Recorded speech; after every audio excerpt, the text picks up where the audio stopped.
So I've been using a fixed camera, but in this case I'm going to have to hold my camera by my hand. So this is a new figure I've gotten. It's a very rare figure in the sense that I pretty much only buy licensed figures, but this is not a licensed figure. This is a figure of their own creation from Underverse.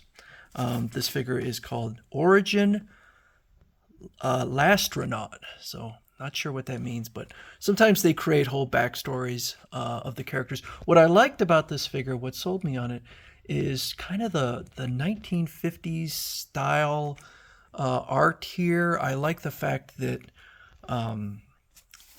Underverse tends to they make their figures look kind of weathered, which I think is very neat. And I thought that the figure's face looked quite attractive. So she's supposed to be an astronaut. Now, a couple days ago, I saw something. It was a $1,700 Joker figure, Heath Ledger Joker figure, and it did something I'd never seen before. The eyes could move using magnets, and lo and behold, just a couple days later, I get a figure that can do that. So, if you can see in there, so her eyes, she wobbles. I'll show you why in just a second. But her eyes will move around with the magnet. So that was quite a coincidence that I had seen a figure do that, and then now I don't remember what I paid for this figure. It was probably a couple $100 or more. Her space helmet will come down, and so it looks kind of dirty. You can see a little smudged, but that is clearly on purpose. I don't even know what would happen if I tried to clean it. The helmet will come off. It's held on by magnets, and I have to be careful because I don't want to scratch the head or anything. But yeah, it feels high quality. It says Sophia on it. Feels nice. So a few things about the figure. The first thing I noticed with the figure is the ridiculously long calves, the freakishly long calves. It gives it kind of a weird look to it. I don't know that I necessarily like it. It's not even her thighs are that long. It's just those calves. Kind of weird. I like the fabrics on here. So that is a separate fabric over top of the figure, and this is a separate fabric. And it's got some kind of straps in here that are pretty neat. The plastic, I'm going to say, it feels fine, but I got to be honest with you, I don't think it feels much different from like a Barbie doll, and the joints are not particularly smooth. So the way this figure is on here is, so I have it on the stand, and I think that's really the only feasible way you can do this figure. The kind of pack here will attach in here. It kind of, there's a piece on her spacesuit that will kind of click into here, and then she's also held around the waist there. Now you can also do it without this big pack here, but I feel like that would be kind of giving up a lot of what the figure's potential is. So this will move up and down. These will turn a little bit, but I can't really because it's kind of wobbly. There's a lot of weight on this.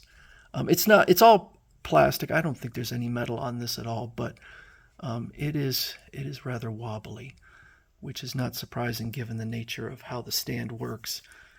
So this piece here is held on by magnets, so it can just come off.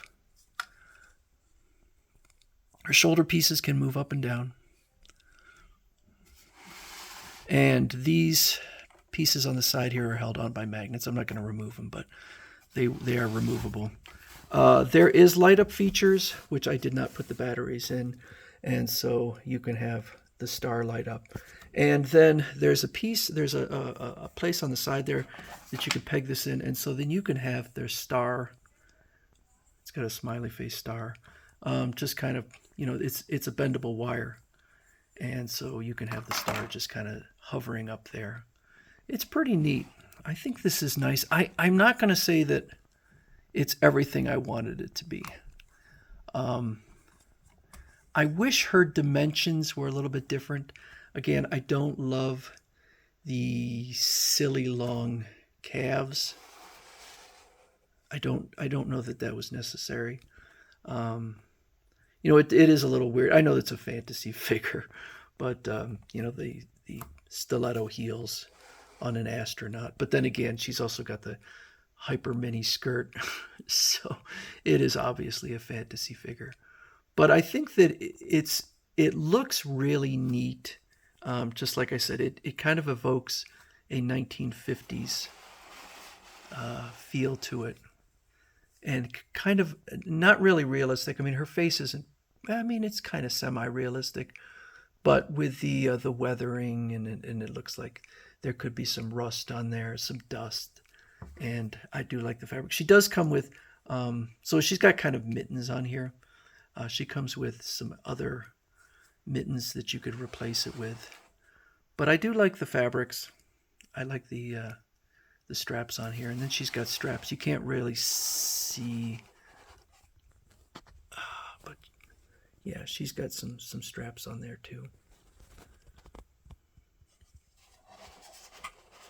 I have seen a lot of these Underverse figures, not necessarily this particular figure, but Underverse has a lot of figures, and the only ones I've been getting were the Astrolad, but this one just kind of really piqued my interest, and so I went out and bought it. I don't regret it, but like I said, it's not everything I wanted it to be.